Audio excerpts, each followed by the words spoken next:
the drive to zero noise. So let's talk more about that. Can you kind of tell me kind of what that is fundamentally, and like I guess Meneta's take on kind of that initiative? Yeah, yeah, for sure.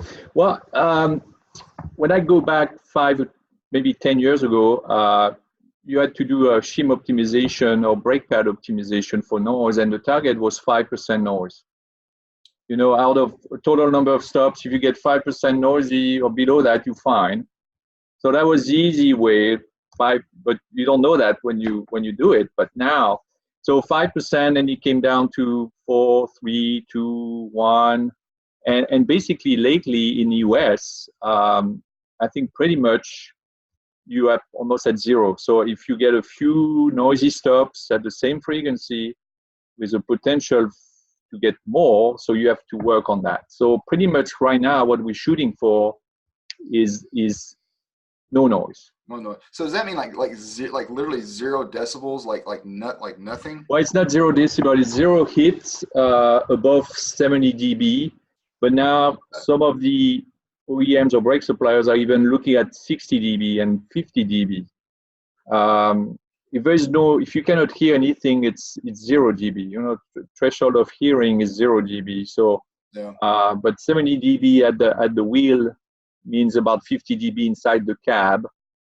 So it's pretty much our target is to get to zero noise. So it's creating a lot of challenges because it's, first of all, there's three things. First of all, you need to be able to reproduce the noise on a dyno, and I think the industry has done a great job improving the correlation between vehicle testing and dyno testing in the last 5 to 10 years. Mm-hmm. We're still missing. Sometimes we get noise on the dyno, we don't get it on the vehicle, or we get noise on the vehicle, we don't get it on the dyno. It still happens, but it's much better than it used to be. So first of all, you need to get the noise. Then you need to have people, expertise to analyze the noise, so you can think about solutions. So you need NVH engineers, people who know about brake shims.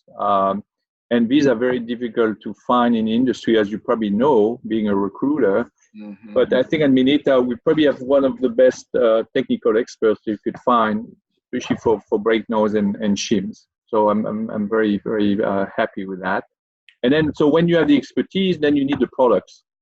If you don't have the products to fix the noise, for us it's shims, then you won't get the business. You won't fix the problem. So Meneta in the last few years have been really focused on products, because it doesn't matter if you reproduce the noise, if you can't fix it, then you're going nowhere. So Meneta has decided to refocus on new products, and specifically for coal noise.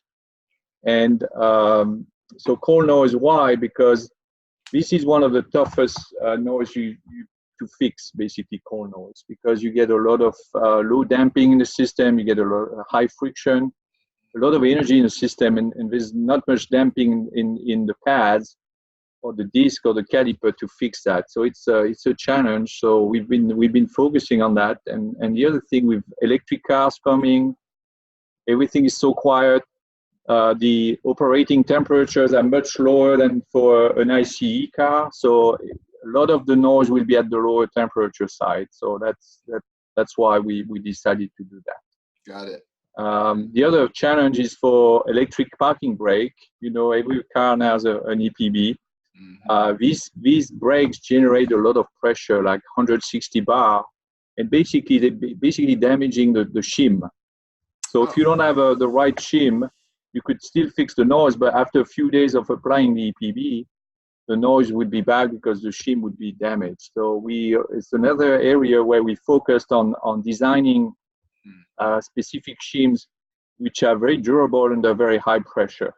So these are the challenges.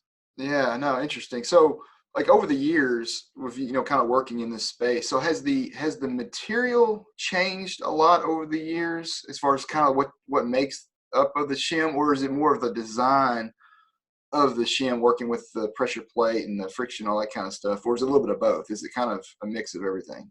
I think the shim constructions, if you look at the shim today and 10 years ago, they look very similar. You get rubber, you get steel, you get adhesive, you get constraint layer, you get double sticky. I think what changed a lot is the nature of the rubber, the formulation of the rubber, to try to have better damping performance and more durability, and the adhesive the adhesive layers, because the adhesive layers what provide you the damping of the shim, damping of the vibration of the brake pad. So all these layers, the layers being used to basically bond the shims to the pads, have been optimized for various temperature conditions and durability conditions. Got it. And I guess to make matters worse, well, not really. That's not a good way to put it.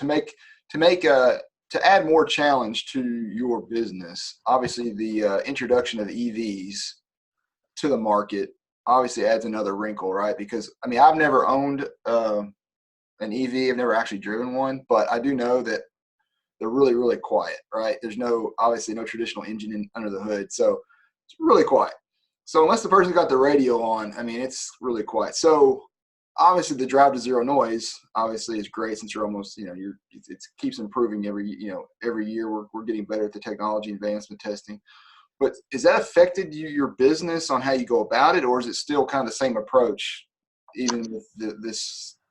Well, it's the same approach, but I think we're focusing a lot more on the low temperature side. So because of EV, the way you use the regen braking all the time, so you don't use the brakes much.